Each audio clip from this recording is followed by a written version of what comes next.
Yeah, I totally agree with that. We had a culture. We just had a culture in the family. I just enjoyed doing music. I used to wake them up playing piano, banging something out, just bang stuff that I played when I was younger. And so that's just, and I never, if I ever had to say to him, you need to get your practicing done, they were done. Yeah. I never did. And some of them continued with it. I mean, I had one son who was very talented, and he started on piano and he wanted to, and then he just got to where he didn't want to practice. And so I said, okay, no more lessons. And he's like, okay. And then high school, junior high, I kept mine home though, right? But I kind of, they all wanted to go to junior high at some point, except for this kid. And in 8th grade, I said, you just need to go. Yeah. He was really an introvert. And I said, so, he was already wrestling with the club. And I said, you need to pick a instrument. I don't care which one. So you can do band, and you're going to go do this. So he picked his instrument and he would never practice. He just simply did well enough to make the top bands, he just would never practice though. Yeah. And then in his junior year, he really wanted to get up to the higher band at Barlow. It's the whatever it is. And he knew he wasn't going to make it with the sax. And so he went to the band teacher, said, what do you guys need? What do you need in the top band? And he said, we need trombones. Trombones are not easy. Oh. And so he came home and he said, I want to be in that band and I have to play a trombone. And so I need to get a teacher and learn trombone this summer. And he'll let me in. I'm like, okay, bud. So we found a good trombone teacher, and he literally learned it well enough to where he could. And then they gave him the bass trombone, which is even harder to play. But it's just like that, if they want to do it, they'll do it. If they don't want to do it, no matter, beating them over the head with a switch is going to make them do it. Yeah, my daughter, there's one that plays guitar, and we did do music lessons this year. And then another one, I'd gotten a ukulele for the one that plays guitar. She had wanted it. She started with it and kind of plays, but I don't think she plays a ton. She prefers the guitar, but her little sister picked it up and just self-taught, just keeps going every single day. Yeah. I can her, that's her happy place, is just playing her little ukulele. That's so fun. Same benefit, whatever it is, drums, piano, sax, it doesn't matter. Yeah, doesn't matter. And they have to love it. These artsy things. I don't believe in making people do creative things. It's just wrong. It has to come from. Yeah. And it's, my mother-in-law tries to convince me to do it. And I think her last attempt was, I was reading this thing and the science behind it and helping kids who have learning disorders and things like that. And it does this and this, and it helps the two sides of the brain. Have you heard that? It does. Yeah. I was like, yeah. I've heard that. She's like, we should get Liam doing piano. Liam's my oldest. I was like, yeah, never going to happen. No. We do not have the time for piano. He has no inclination for piano. I'm not going to force him to do anything. She's like, okay. It's like, I can't. I just, at this age, I can't. He's 17. There's no way. Yeah. The frustration would be through the roof at this age. We barely have time for him to be able to get through his schoolwork. It takes him so long. Yeah. I'm throwing piano in. So I'd rather have him out doing cross country or something like that, where he's burning off some of that energy and that just as much. So I might do my youngest in piano. I might just teach him myself though, because I don't know if I want to deal with the lessons and somebody hounding me about their practice time and all that. He really likes to. He'll pick up and play a few things here and there on his own. So I think he'd be a little bit more motivated to do it himself, but he's the one that it takes forever to just get through a regular math and reading. So I'm like, Yeah. The truth is, whatever you do that you love, your children will follow you. Yeah. Yeah. I mean, one of the things that I learned way early in homeschooling my kids was that if I just did it and I was enthusiastic about it, I could teach from that. I mean, like if all I did was quilt, Yeah. I could teach every subject from quilting. Yeah. I mean, if they went, oh, cool. Yeah, let's do that. I mean, can you imagine how much fun you could have just if you had your children just loved quilting Oh, with you, yeah. and you could do math and you could do geography. I mean, all the things you could do just if that's all we did, it could Yeah. all be about that, you know. And so any history, you could just go outside and be in nature and teach them anything you need, Yeah. to know from a nature aspect, you know. Yeah. Really, it's just you having a love for something and communicating that love. The key is loving to learn. Yeah. Nothing more to it than that. Yeah. And being willing to answer the questions as they come out with them. Because I mean, Right. they have tons of them. A lot of them are off topic. That's okay. It But not worked. for them, right? Not for them. So, I think that's been one of the funnest parts. I quit planning out my science lessons because inevitably they would have something that day that they were, Mom, what about this? All right, let's go dive into this. Let's look into it. And so it was planning. I'm getting a book published about just how to mentor your children and Oh, set up your family. I probably told you about that. And my editor, when I first started talking to him, he said, and it's a self-published thing, I don't have a book deal or anything, but yeah.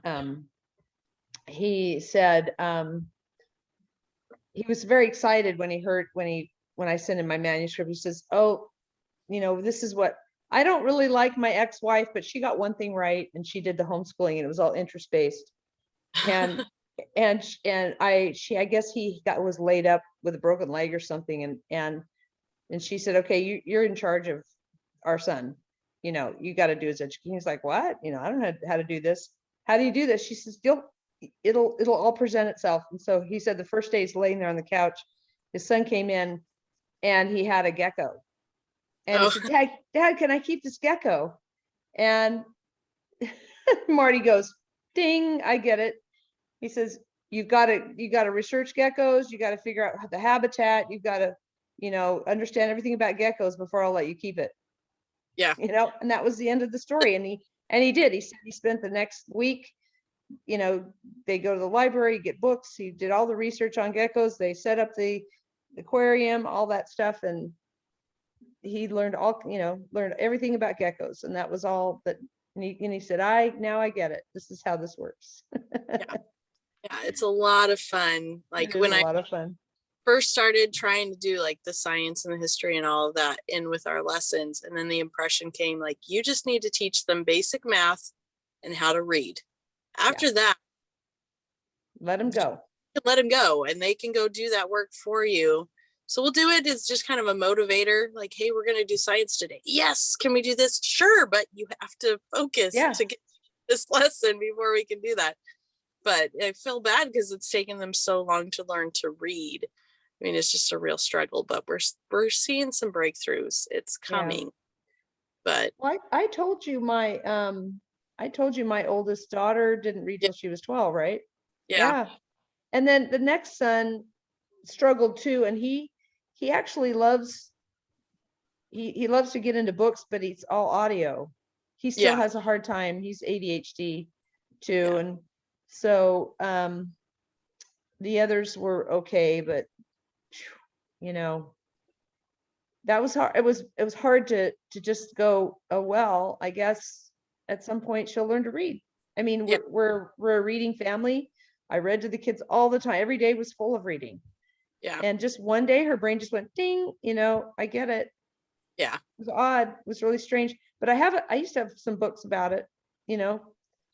There's a book that I had that said prior to whatever the year was, 1940 or 20 or something, they never forced kids to read.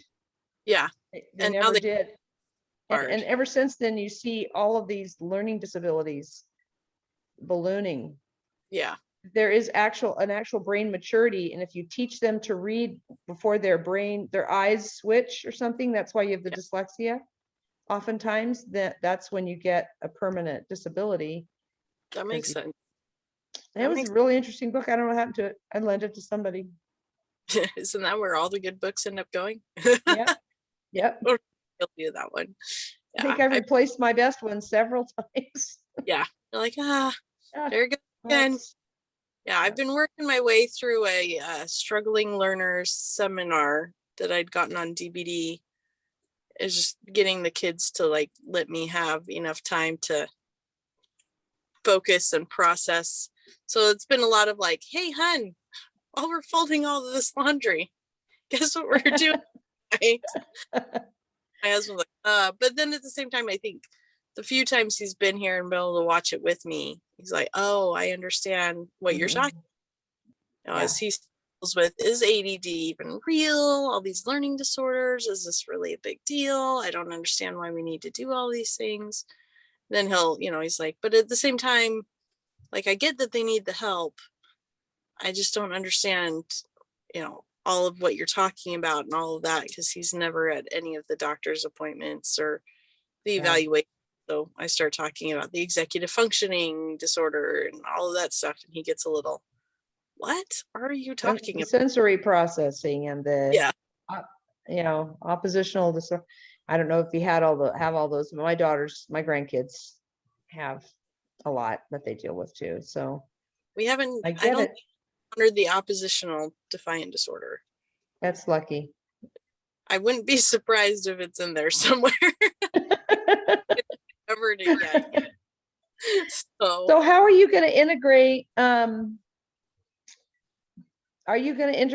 should say, interest-based learning into your school? Is that how that's going to work? How are you going to do that? That's one of the things that I've really kind of trying to, because I like, as I've talked to, because particularly Beth really likes the idea of having like everybody on the same curriculum where we all show up and we're supporting each other. But I feel like that really, it's not, it's not one size fit all. All the kids are a little different. I like project-based learning. I just know as parents, it's really hard to implement on your own.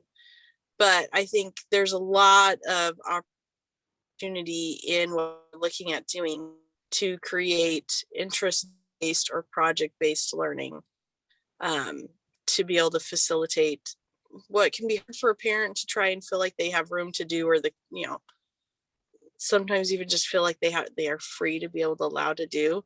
So things like, geography is, kind of interest based. Oh, you know what, we're going to do, suddenly my brain's going dead.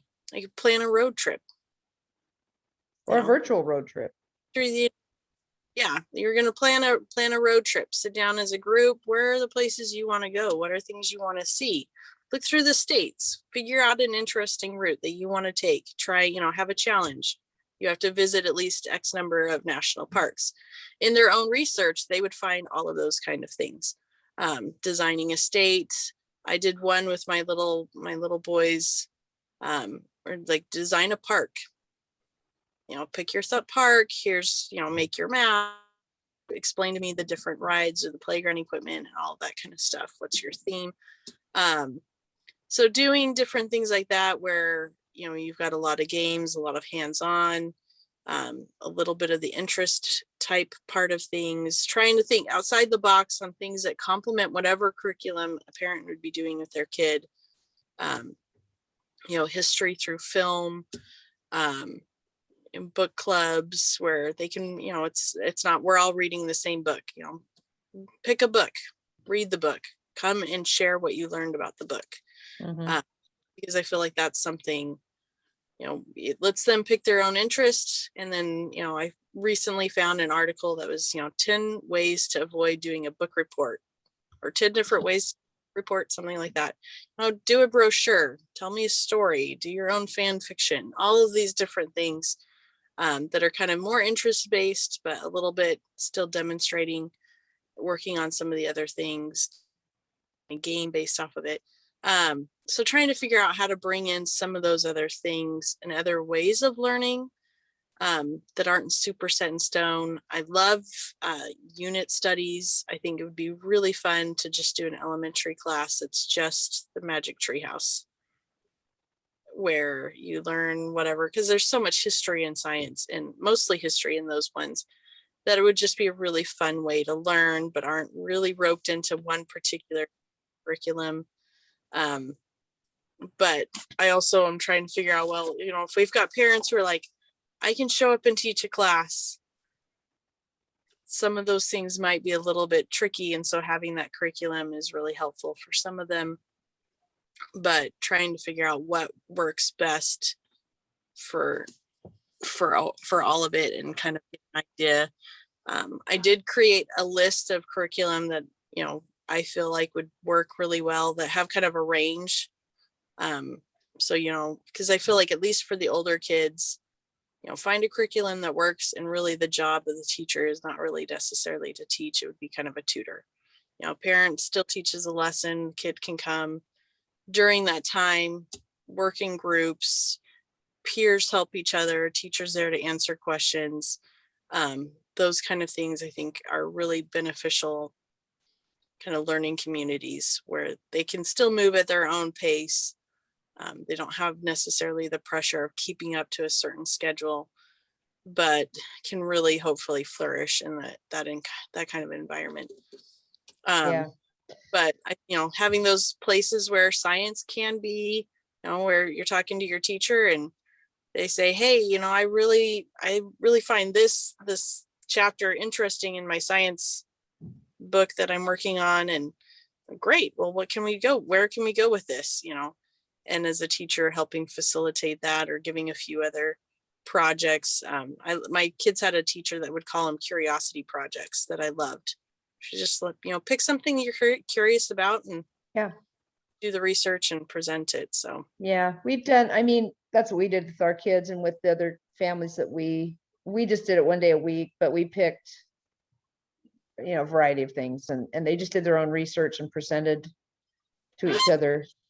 yeah, It was just really very basic, but the fact that they were going to have a deadline and that they were going to want to present something that, you know, they would think the other kids found interesting in a way that they found interesting, and just practicing that. I mean, it was just so simple, but they really enjoyed it. You know, it was a chance to get together and just present to each other.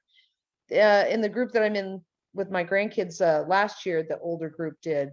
They even chose a subject, like the last half of the year, they just wanted to learn about the states. And so we divvied up the states between all of the kids, and each day each week they presented on their state. And sometimes it was a game, sometimes it was a computer presentation. Yeah, they could do anything they want, just whatever was fine. I had fun doing like Jeopardy games and things like that. It was fun. And it's really just like you're saying, it's just learning in the way that they want to. So it doesn't matter what you learn. Yeah. It doesn't matter.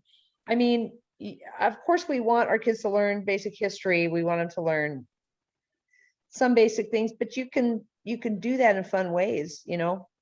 Yeah. Yeah. So I'm going to turn off my video. Do you want to have a chance to call some other people and remind them the call is happening? Yeah, I'm going to send out a text. It sounded like Jane to be there. And okay. I'm going to stop my video and mute myself.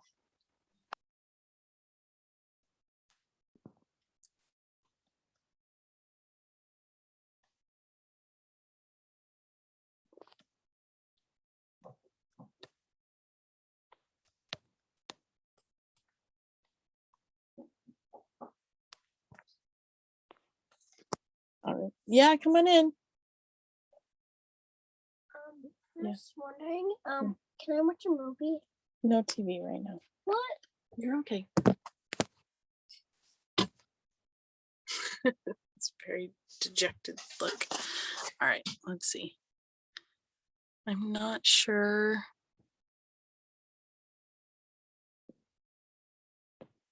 It sounded like one was going to come on, but I haven't seen her on at all. So.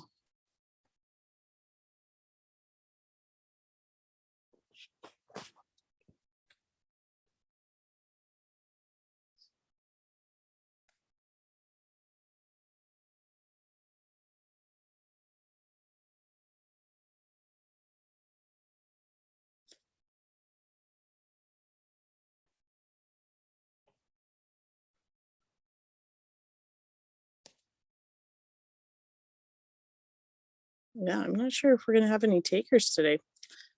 I have no idea. Let's see. It's nobody, it doesn't look like anyone's popping on.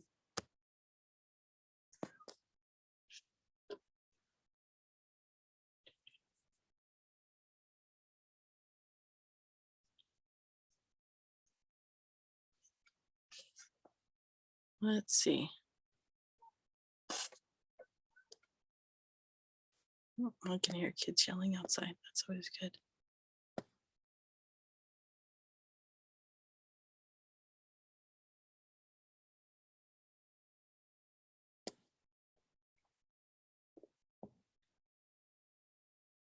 Well,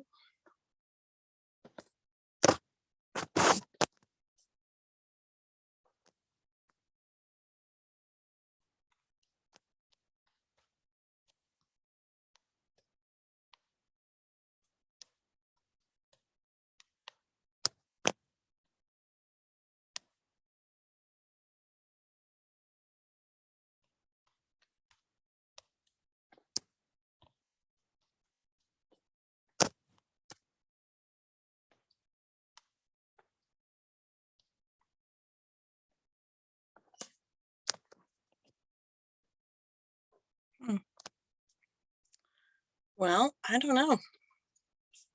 It doesn't look like anyone's showing up. Oh wait, no, Jamie's there. Hi, Jamie. I didn't know you were on here. Okay. You want to go ahead and unmute yourself, Jamie? Sure, I'm here. Okay, awesome. I'm sitting here, I'm like, wait a minute. Okay. I don't see anybody else. I don't know if anyone else is coming, so just you and me. So you had mentioned you're looking for someplace kind of more like let me see, like kind of can drop your kids off and have a little bit more flexibility but still support you while you homeschool kind of thing. Probably. I've kind of been stumbling through this the last couple of months, even trying to figure out where I want to head. Yeah. You know, what curriculum to buy, what do I cover? I have a kindergartner this fall. You know, I'm obviously working with her on writing her name and learning letters and things like that, but just trying to figure out where you even go. So Yeah. Probably having a support for me would be awesome, so that I, you know, new projects, new ideas. What do I even begin? Yeah. Yeah. Just to know where I'm at. Okay, sounds good. Well, so I sat down, I guess it wasn't this Sunday, it was the following or the previous Sunday, and just kind of started, all right, like, Heavenly Father, if you want me to really dive in, this is what I need, some info here. So kind of what I found is there's a few options. There's the micro school, which I did not know was a thing, which is kind of like a co-op, but kind of like a school, but not a private school. So sounds like it's kind of like a one-room classroom kind of version of the school. I guess they're kind of a relatively new thing with the pandemic, is parents were like, well, I can't be there, we'll hire a tutor, and then they can sit in the room with, you know, 3 or 4 families' kids and guide them through all of their stuff or teach lessons or whatever. I don't know if that's necessarily what we're looking at. The co-op thing looks like it's got more flexibility to be a little bigger, but so does a private school. But if you're a private school, then you obviously can't go to like Summit and have them supplement your your curriculum and have some flexibility there. So I think the co-op is probably the best way to go. Figured out how to get started as far as like we'd have to have a 501(c)(4) and all that kind of stuff. I think my biggest concern is, are we going to have enough parents step forward to act as teachers? I think we can split into like 3 groups, maybe 2, like the junior high, high school into one group, and then elementary school all together in another, and be relatively okay. But kind of looking at options here. Sorry, I have notes here on my computer. Figuring out the cost will be a lot of fun. Trying to figure that out. But so I've got a bunch of notes here, but no numbers. Just trying to remember all the different things that I'd have to factor into that.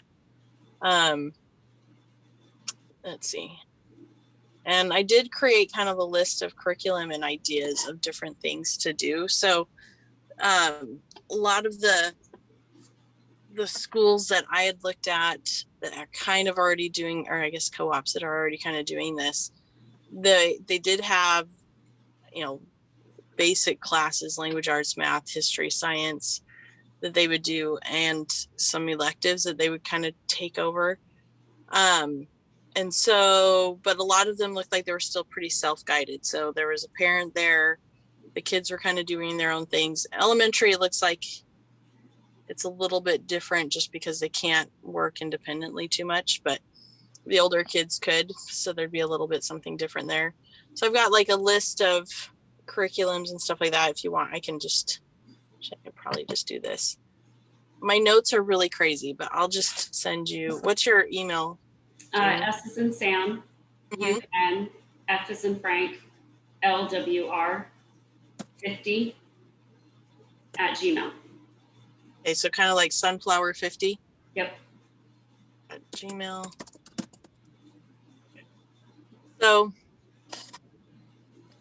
right, so I'm just adding you into this Google Doc that has basically, it starts off with a list of questions that I found about, you know, oh, you want to start a homeschool co-op. Here's all the things that you probably should answer these questions while you're doing it. But one of them is a list of curriculum. And so these are the things that I've been using, and just kind of what I'd be basing things off of. And then I've also got the electives and other things and ideas for how to make it fun, but still learn. So everything from like creative writing to unit studies with the Magic Treehouse books, geography night kind of activities where you've got, you know, you pick a country or continent and you learn about and do activities and games and music and a little bit of the language. And then like field trips, I even was like, we could just get together, and if we all did subscription like Kiwi Crate or something, we just, you know, we all subscribe when they all show up at the same time, then, you know, there's science class for the group. And a lot of them could do where they only meet like once or twice a month and rotate through them, so it's not necessarily part of like the everyday, you know, day-to-day stuff, but kind of supplement and support what's happening at home. Or, you know, if they're coming to other stuff on a regular basis. And I had a list of field trips on there as well, and how to, you know, ideas on dividing things up by age group and stuff like that. And then I've got a whole bunch of stuff on, you know, creating like the more of the nonprofit organizational type stuff that's probably really boring, that I still need to like really sit down and read. And then I think I've got 3 different stuff from 3 different co-ops that I researched and looked at how they were doing things, just to kind of get ideas of how it would work and what information they need and stuff. But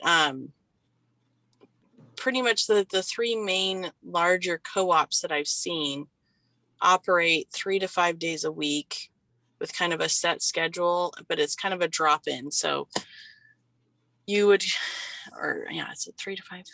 I think it's, yeah, So, they offer language arts, math, history, and science those 3 days. The other 2, Monday, Friday, parents are responsible for teaching them. It could be a set lesson for the younger grades. The older grades, it's just kind of show up and, work at your own speed kind of thing. And then they also intermixed in with that schedule that looks kind of more like a junior high schedule, because they're kind of moving around to different classrooms or parents. Then they have the electives and other things going on in there, which, we could switch up, if we did, 3 terms, every 6-8 weeks, we swap up what the schedule is. So they have good 6 weeks of art class, and then we switch it up and they have, we could do is my brain going blank, music appreciation, or, here we go. Where's it? A book club, or, PE. So they're getting 6 months chunks of them, and each person would be responsible for, so, if you were like, oh, you know what, I can do 6 weeks of teaching this class once a week. Then there's that flexibility there. But some of them we could say, okay, this class only happens once a week or once a month. So like geography, we just could do on a monthly basis, and book club could be on a monthly basis, or film history through film could be on a monthly basis.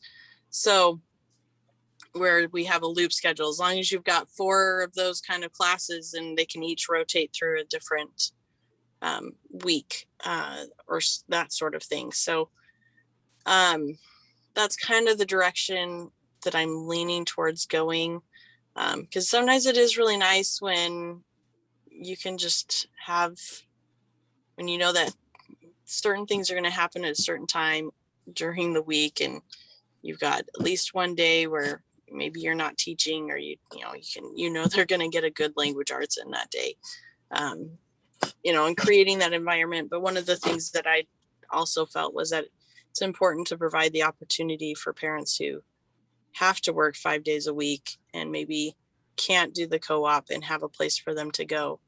And with the nonprofit and the co-op, it looks like there is the ability to hire a teacher, even though it's a nonprofit. So if we didn't, it would increase the cost of the, co-op membership or whatever. But it wouldn't be a big deal. So if we don't have enough parents, that's an option that we could go with. That does tend to kind of move it more in the direction of the micro school. And that's why it's something worth talking about.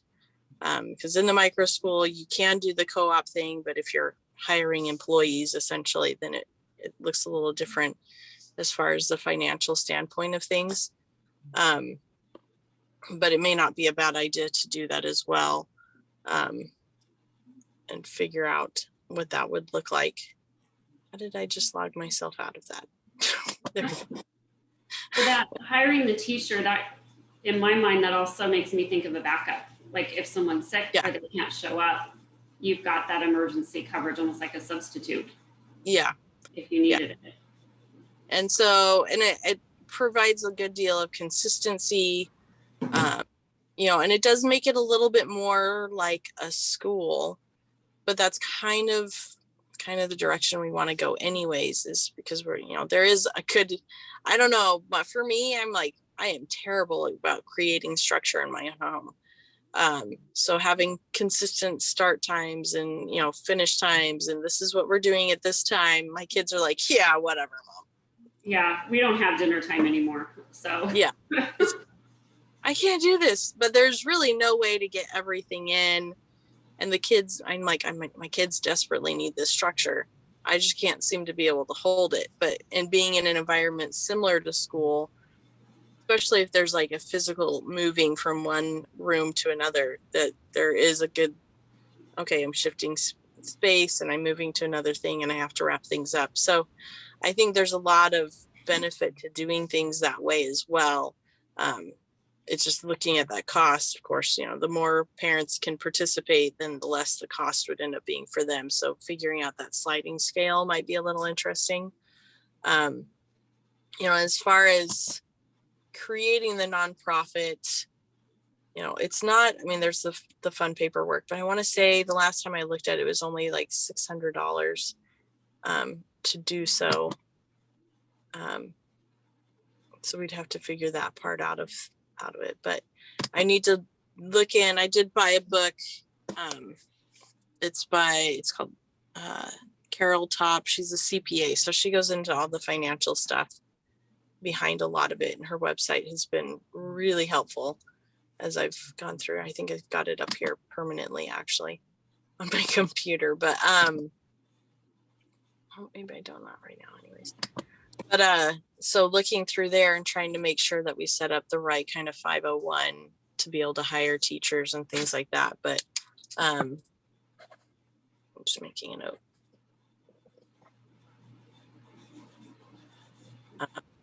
So that we don't end up with any problems tax wise. Trying to figure that part out. The other thing, trying to figure out, we'll be looking at a building and things like that. Is it going to be furnished? Internet, needing that, how much that would cost over, or if we have to, if we're working with a church, can we use their internet and how much they're going to charge us for that? So, looking at different things to create the classroom environment that we're looking to create. So it's more of a functional school essentially.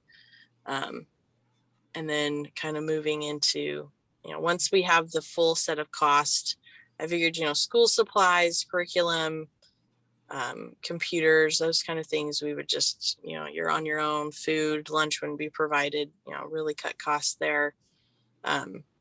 So that we can kind of really funnel it just towards education wherever possible. Hopefully if we're at a church, there's desk and chairs. I don't know. I haven't been to, or tables or something that we can use. One of their projects is they build their desk. Yeah, we could. I did find the Rebuilding Center in Portland had a ton of desks for like $25 to $35. Okay. That's an option. I figured, with the curriculum, if families are ordering curriculum and they're using it and it's reusable, and, having a curriculum library there so that as as kids kind of move out of it, we can either opt for the option for it to move down to another family, or, a kind of a buyback option, or figuring out something so that eventually everything's kind of in-house and they're either checking it out, supporting families who may need help with purchasing curriculum or things like that, or just having it on hand for use further on down the road might be a good idea.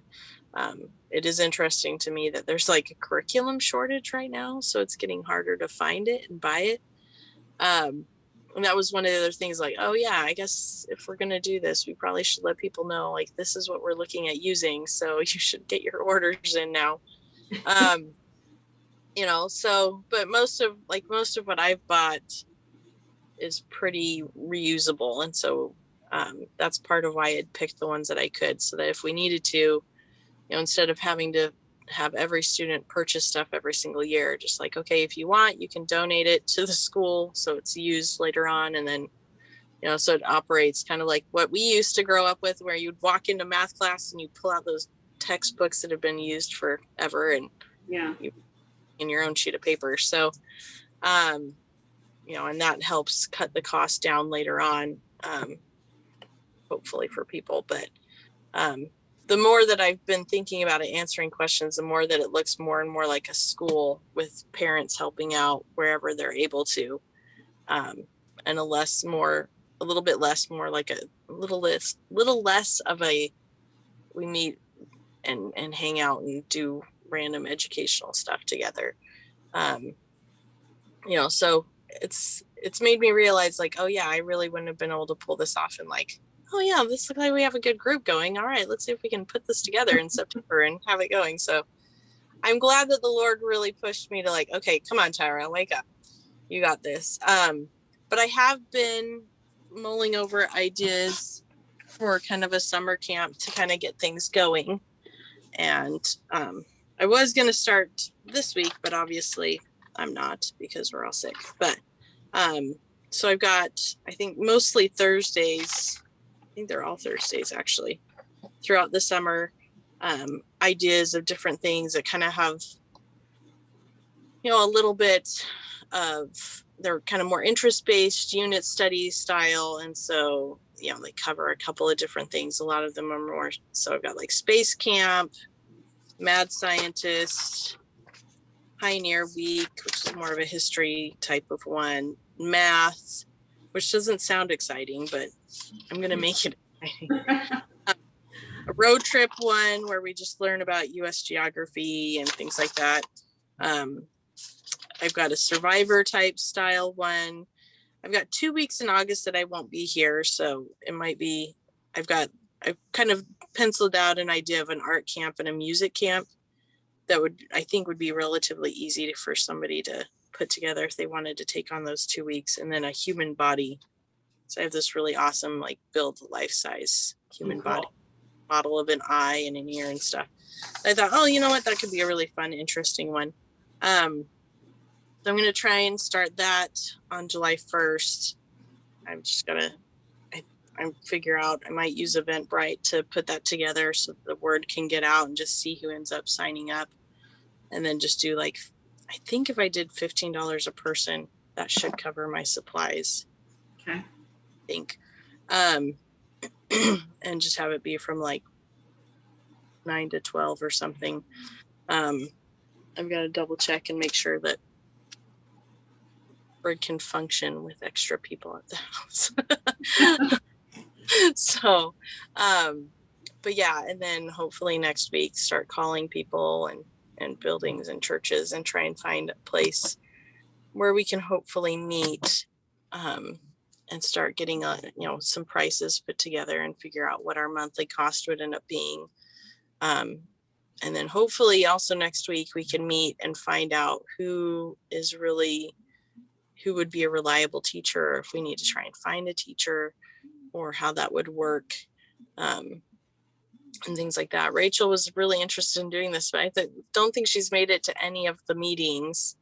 And Emily texted and was like, I'm gonna have to do next week. So hopefully we get a few more moms in here to participate. I might go ahead and start doing paperwork on the 501, especially if I can figure out exactly which one is the right one to do for what we're looking at. And then also creating an incorporation and bylaws and all the other fun stuff that you have to be a nonprofit, which makes me grateful for all the years I did in PTA where this was stuff that I did. But I took paralegal, but I don't know if I remember contracts and stuff enough to help you. Yeah, they're luckily like this homeschool CPA. I mean, like literally she's got like copy paste, fill in the blank kind of stuff for a lot of it, which makes it much easier to figure out. So, but we'll have to create a board and all that kind of stuff, because you have to have at least a president, a secretary, and a treasurer, I believe, to be considered a viable nonprofit. So, and then incorporating to make sure that none of us are fully liable for whatever possibly could happen. But yeah, so a little bit of work left to do, but I think we can do it. But I sent you that Google Doc, so if you wanted to look at the curriculum, and it might give you a starting point on where to look for things and kind of give you an idea if you wanted to go. Most of them, The Good and the Beautiful is fantastic. I haven't used the lower grades of Saxon or The Good and the Beautiful, and we're going to start the Beast Academy for one of my kids next year. So some of them I've used, some of them but all of them are ones that I already have on hand. So I figured that way, if push comes to shove and families with the shortage aren't able to get their curriculum or it's back ordered, we at least have a copy on hand that we could start with. So that was part of the other reason I picked them.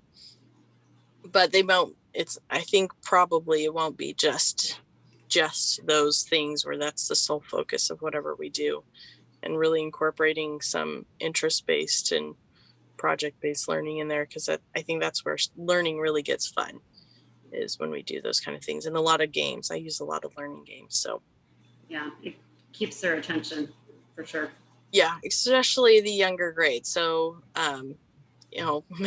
math and language arts in the younger grades might look like showing up in a classroom full of games and just playing for the whole day. So or the whole time that you're in there. So I think it's a lot more fun to review that way than it is to do worksheets. And I have a lot of those already just from doing school with my own kids. So but yeah, so that's kind of where I'm sitting at and thinking at. If you want to read through the Google Doc, it's kind of long. Some of this I literally like copied and pasted. So I will. It just hasn't come through yet. Oh, really? Okay. Uh-huh. Hopefully it works. Yeah, and then kind of go from there. But so I guess, what do you need help with? I think the biggest thing is figuring out and getting a building and figuring out the 501 financial part of things, finding other families to make it work so that we have enough, have enough people contributing to be able to meet the cost of a building. If we get that many people. If not, then we'll have to figure out houses and the logistics on that one. And then then kind of figuring out the board and reviewing bylaws and things like that as we get the nonprofit set up, figuring out a schedule, nailing down exactly which classes to go over for the following year. I think we could easily create some of those pretty quickly. And then let's see. List of notes here I'm looking over. And figuring out insurance will be another fun part of things.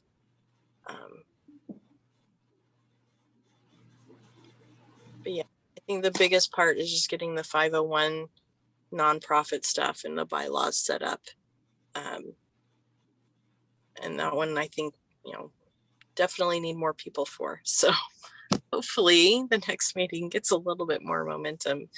But I might just set up like a Facebook page so that hopefully, that can start kind of getting awareness somewhere else. I've been hesitant, like, do I put an ad in one of like the Facebook groups for here in Estacada, or am I going to end up with people, like too many people to really effectively organize anything? Yeah, I don't know. Yeah, so yeah, lots of things, but you just take it one step at a time and we'll go from there. So, Okay. but I'll probably get the summer camp at least started this week and this week, and get like a little form ticket thing sent out so I know how many people to plan for and the time is set and things like that. And then we can move forward from there. And hopefully that'll help us kind of recruit parents as well that are interested in participating and things like that. So Okay. Right now I just have stuff planned for elementary age. Teenagers are hard. So I don't know. Yeah, they get bored so easily. Huh? They get bored so easily. They do, and their interests are so varied, and they all just want to like sit around and hang out. Uh-huh. So, you mentioned like, hey, we're going to do something fun and educational, and they're like, and we're done. Yeah. So we'll see. Some of them are really like, yeah, this would be a lot of fun, and the others are like, I wouldn't come to that. So I don't know. But yeah, so I'll get it figured out. But let's just as far as next week, I think if we did I think we have young men's and young women's next week. Are Tuesdays or Thursdays better for you? I'm off on Tuesdays, Okay. so it just gives me more flexibility. Okay. Let me check my calendar. Sorry, it's on my phone. So let's see. Yeah, no, I just realized I can't do Wednesday next week because I'm doing a prom.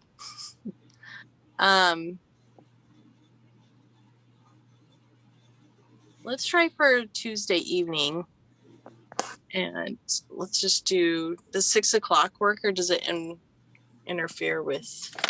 No, 6 is fine. I'll put the kids on tablets. There you go. Just plug them in. All right. So I will put that in the message and see if people can come for Tuesday at 6, and I'll try and get the paperwork started, and kind of formalize those notes in that Google Doc for a little bit better idea of what we're going to do. And then we'll just move towards a school kind of thing, more of that kind of event. So let me know what you need help with, whether it's the summer camp or whatever. Yeah. My mom has also volunteered to help. Oh, Both my parents are heavily involved in scouts. So yes. They know my dad's one of the trainers for the area. So they've got a lot of resources and knowledge and that type of stuff too, if you awesome. something like that in there. So yeah, no, that'd be totally awesome. Cause yeah, my boys want to do scouts, but our scout troop is like, hey, Tyra, you should be our Cub Scout leader. You're like, no. I don't know about that. I was like, I'll get some old books and do it on my own with my kids because I can get everything else on eBay, I'm sure. Yeah. So that might be the route. Scouts is still going, huh? It is. My oldest is actually working at Scout Camp. We dropped him off on Saturday. That's right. I know somebody else who's at Scout Camp too. The oldest son in this other group I'm in. Yeah. So yeah, I'm hoping he gets his Eagle this year because he's already got his project done. He's got like 4 merit badges left, but he turns 18 next year. He turns 17 in August this year. So I'm like, yeah, buddy, you're running out of time. You got to get these things done. So you can do a whole curriculum around Scout merit badges alone. Yeah, that'd be a fun one. I should plug that in. That under. So next Tuesday at 6, is that what you're wanting to try again for? I think that would be a good one, a good option to do. So we'll see. Hopefully we get more people showing up.